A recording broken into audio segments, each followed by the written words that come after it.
പുരുഷനും പീഡിപ്പിക്കപ്പെടുന്നുണ്ട് തൊഴിൽ. അല്ല മാം, ഇപ്പൊ ഞങ്ങള് പോളിയുടെ ഒരു വിഷയം, ഒരു നടി നിവിൻ പോളിയുടെ വിഷയം. അപ്പൊ രണ്ട് മുഖങ്ങളുണ്ട്, സ്ത്രീയായാലും പുരുഷനായാലും. നമുക്ക് രണ്ടു കൂട്ടരുടെയും നടുവിൽ രണ്ടു കൂട്ടർക്കും നീതി വേണം എന്നുള്ളത് ഒരു ചർച്ച വേണം. ഞാൻ തുടക്കം മുതൽ അതൊക്കെ ഞാൻ ഈ അടുത്ത് എനിക്കൊരു പ്രസ് മീറ്റ് ഉണ്ടായിരുന്നു. ഞാൻ ട്രെയിനിൽ വരുന്ന സമയത്ത് ഒരു മനുഷ്യൻ വേസ്റ്റ് മാനേജ്മെന്റ്, നിങ്ങൾക്ക് അറിയായിരിക്കും, കൊച്ചിയിൽ വന്നപ്പോൾ അയാൾ പറഞ്ഞതെന്ന് വെച്ചാൽ വേസ്റ്റ് മാനേജ്മെന്റിൽ ഒരു സ്ത്രീയോട് എന്തോ പറഞ്ഞു. അത് പറഞ്ഞതിന് അവൾ എന്ത് ചെയ്തു എന്ന് വെച്ചാൽ എൻ്റെ പേരിൽ എന്താണെന്ന് വെച്ചാൽ പീഡിപ്പിച്ചു എന്ന് പറഞ്ഞിട്ട് കേസ് കൊടുത്തു. ഇനി ഒരു ഫോറസ്റ്റ് റേഞ്ച് ഓഫീസർ ബിക്കിനി ഇട്ട് പോലെ ഡ്രസ് ഇട്ട് വന്ന് പയർ യൂണിഫോം ഇട്ട് വരാൻ, അപ്പം കയറി പിടിച്ചു എന്നുള്ളതാണ് കൊടുത്തത്. അപ്പം സ്ത്രീയും പുരുഷനും പീഡിപ്പിക്കപ്പെടുന്നുണ്ട്. തൊഴിൽ മേഖലയിൽ പുരുഷൻ പറയുന്ന അവരുടെ പീഡനങ്ങൾ ശബ്ദമില്ലാണ്ട് വരിക. ഈ പ്ലാറ്റ്ഫോമിൽ മാഡം ഇത്ര നേരം സംസാരിച്ചു.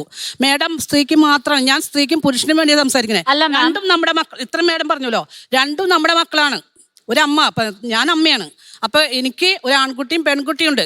എൻ്റെ രണ്ട് കുട്ടികളും സംരക്ഷിക്കപ്പെടണം. ഇനി എൻ്റെ ഭർത്താവ്, എൻ്റെ സഹോദരൻ, എൻ്റെ കൂടെ ജോലി ചെയ്യുന്ന കോവർക്കർ, ഇദ്ദേഹം വരെ, ഇപ്പൊ ഞാൻ ഈ മുഖം കണ്ടു കഴിഞ്ഞാൽ ഇദ്ദേഹത്തിന് പീഡനം വന്ന് ഞാൻ സമ്മതിക്കില്ല. ഞാൻ പറയാ അദ്ദേഹം ചെയ്തിട്ടുണ്ടെങ്കിൽ ഞാൻ സാക്ഷി നിൽക്കും. അല്ലെങ്കിൽ ഞാൻ പറയാം അദ്ദേഹം ചെയ്തിട്ടില്ല. പക്ഷെ സ്ത്രീകളുടെ പോലെ തന്നെ പുരുഷന്മാർക്കും അതേപോലെ